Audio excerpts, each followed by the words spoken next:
So the right to manage is, I believe, it's a fantastic process to reconnect people who are actually paying for the service charge, so leaseholders in a block of flats, with actually the control over what they're paying for. So it allows a group of leaseholders to set up a company and take it in turns to be the director of that company, which will then set the budget for the building and decide what works get done, who does them, how much they cost, who the managing agent is going to be. And in general, it allows people to take back control over effectively what's often people's biggest investment, their property, and make sure that it's properly looked after.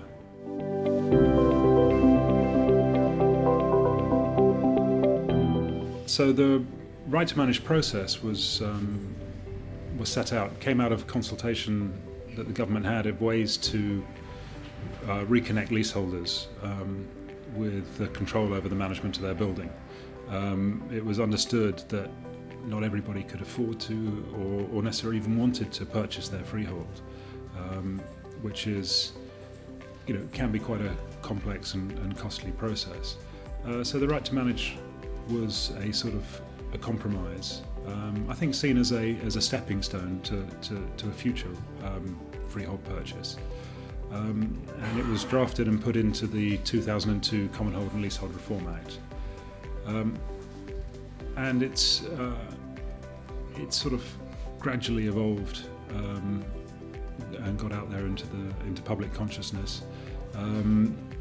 Generally, it's a process that people look into when they've found they're having problems and they're getting frustrated. And after doing a bit of research, they find that this thing exists on the internet, and then look a bit further and hopefully find us or someone like us to help them with it.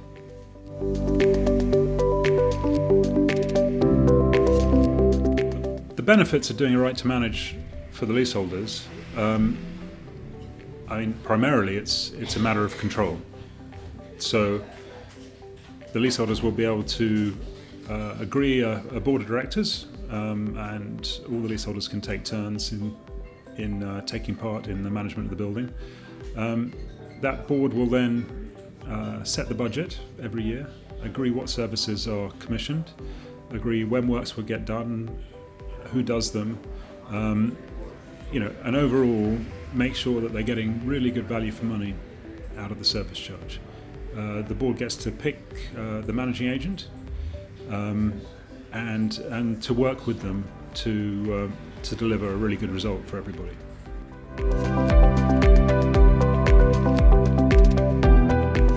What does the right to manage mean for freeholders?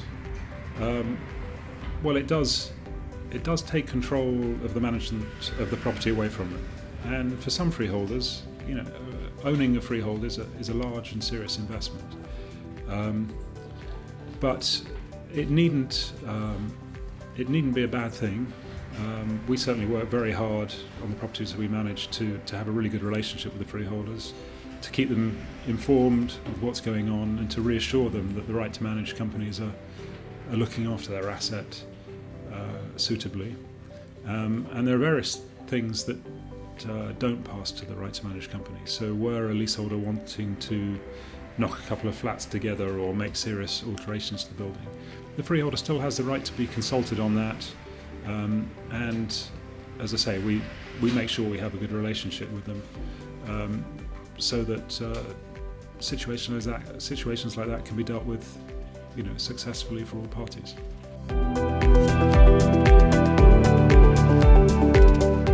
So it should be a fairly risk-free process for the leaseholders, which ought to result in them gaining the control they don't currently have over their budget, over the works that get done at their property. And if we do our job correctly, it's also often quite a good result for the freeholders, because they devolve the responsibility they currently have to the people who are actually paying the charges through the service charge. And we make sure that kept properly involved, that their properties are being well looked after, such that there are no disputes in the future.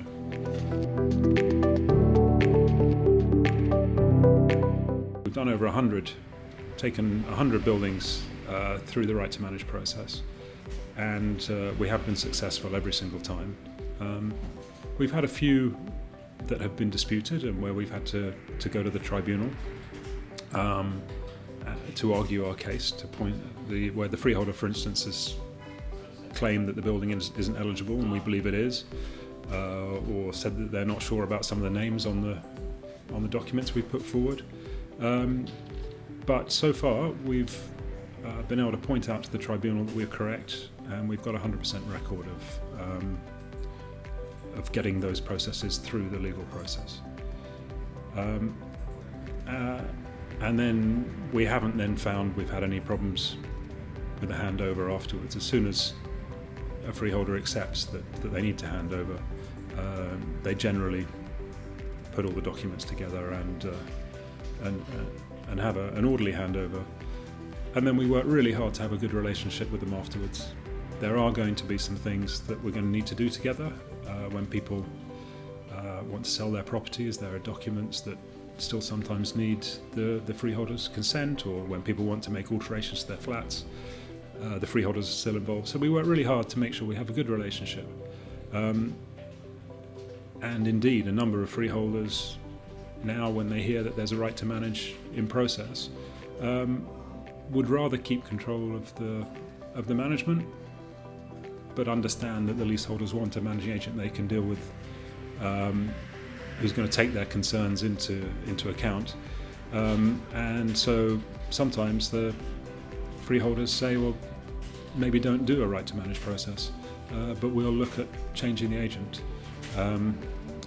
And that often achieves most of the leaseholders' goals, while also keeping the freeholder involved in the management.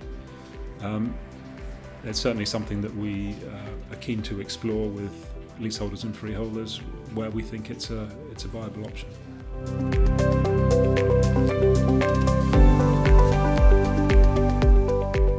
The RTM process is reasonably straightforward, but there are certain key steps that have to be followed for the right to manage to be valid, and effectively to stop the freeholder being able to challenge the way it's been set up. So the first up is once the eligibility of the building's been assessed and it's definitely eligible, first up is getting 50% of the leaseholders to sign up. So that often is best done by one of the leaseholders. We can certainly support that process, but it's most powerful if a leaseholder visits or emails or telephones or writes to their neighbours and explains the advantages and what they're trying to achieve and how everybody's going to benefit from the process.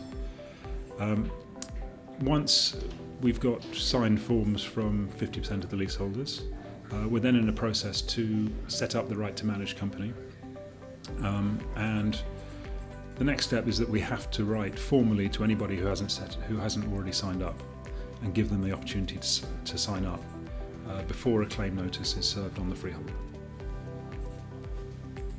We write to everybody, we give them a couple of weeks to respond, and then we're in a position to serve a claim notice on the freeholder. The claim notice gives the freeholder 1 month to dispute the claim, and then 3 months to hand over. The freeholder can only dispute the claim on very technical grounds, so they would have to be disputing whether the building is eligible, or whether the requisite 50% of leaseholders have definitely signed up. Assuming we've done the process properly, there shouldn't be any grounds for them to dispute it, and the leaseholders should get control of the management at the end of the further 3 months handover period.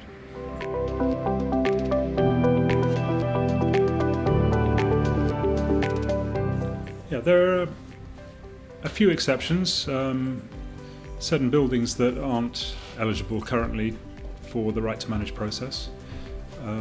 So for instance, the building can't have more than 25% commercial space in it. So if there was a building of, let's say, 3 floors and the ground floor was commercial, i.e. a third of the building, unfortunately currently that building wouldn't be eligible. There's also an exception in small buildings, so where there are 4 flats and less, if one of the flats is owned by the freeholder, then as things stand that building is not eligible for the right to manage process. And there are a few other issues to do with exactly how buildings are constructed. So if part of a development is a freehold house and that's effectively touching the rest of the building, that property may not be eligible. But all of these exceptions are under review currently by the government, and the aim appears to be to sweep them all away, to allow almost any building with a flat in it to be eligible for the right to manage process.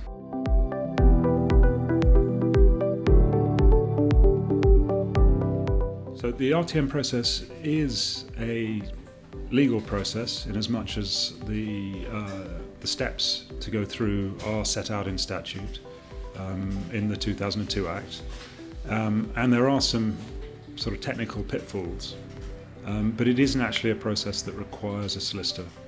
And indeed it's one of those processes really where, while a solicitor will be happy to help, they're often not very cost effective to do it. So there are companies such as ourselves who found that we can navigate all the steps required and take people through it in a much more cost effective way without the need for solicitors. Very, very occasionally a specific complex point has been raised as a dispute by a freeholder, and we have suggested to leaseholders that they hire a solicitor to give some technical advice to allow us to fight the process. But out of 100 processes that we've done, I think that's happened twice. So it's not something that most people need worry about.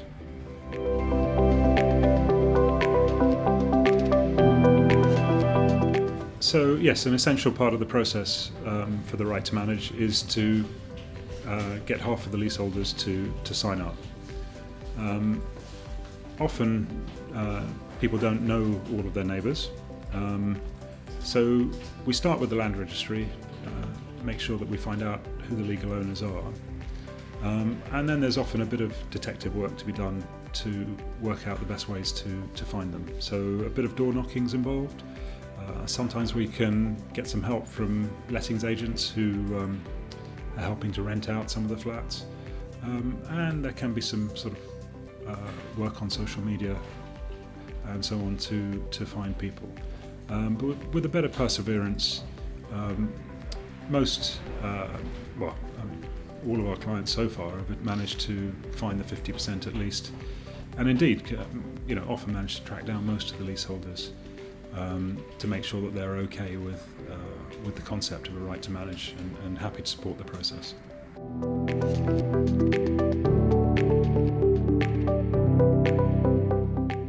So what are you taking on if you decide to initiate the RTM process?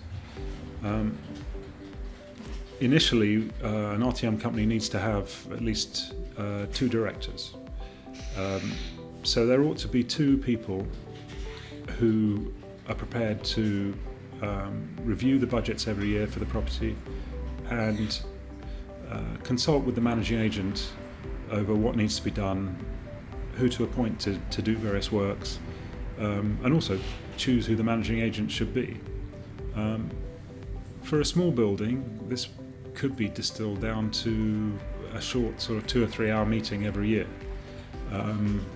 Normally, however, through the year there are various decisions that need to be taken and emails that go to and fro, and it makes a big difference to the managing agent to have someone to talk to make sure they're on the right track, and to check that the purchasing decisions they're making are the ones that the leaseholders would like. So there is some ongoing involvement, and for a larger building it can involve maybe 4 directors meetings a year, and also reading some emails in between times, because some of the purchasing decisions there can be quite large. But we've generally found that most leaseholders are happy to take it in turns over time, so that one person isn't just landed with this. So I think setting up the right to manage, often it's one person that puts it forward, but as soon as the letters are sent out and emails go around, there are often a number of others who come forward and are prepared to take their share of the time that's going to be involved.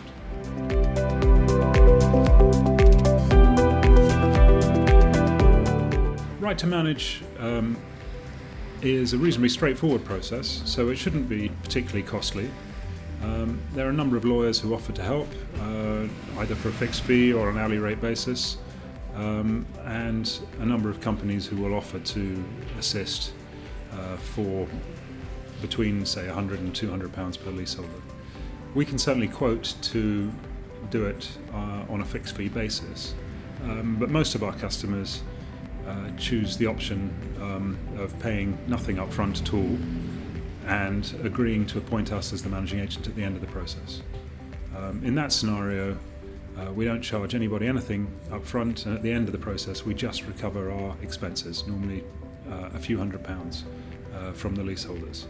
And we also offer to do it on a success only basis, so we'll take all the risk of running the process.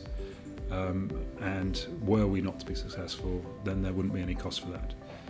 But so far we have 100% record, so we're not at all concerned about making that offer.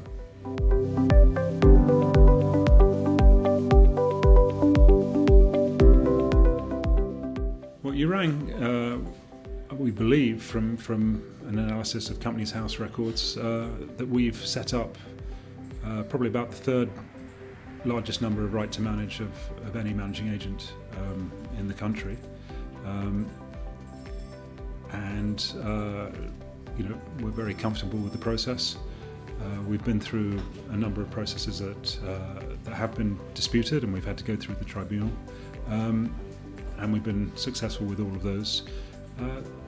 We quite enjoy the technical aspect of it, and we particularly enjoy the result that we know we're going to achieve for our clients at the end, where it has a fairly transformational change for them in how the buildings are looked after. And then we get the benefit normally of being the managing agent at the end of the process and having a long relationship.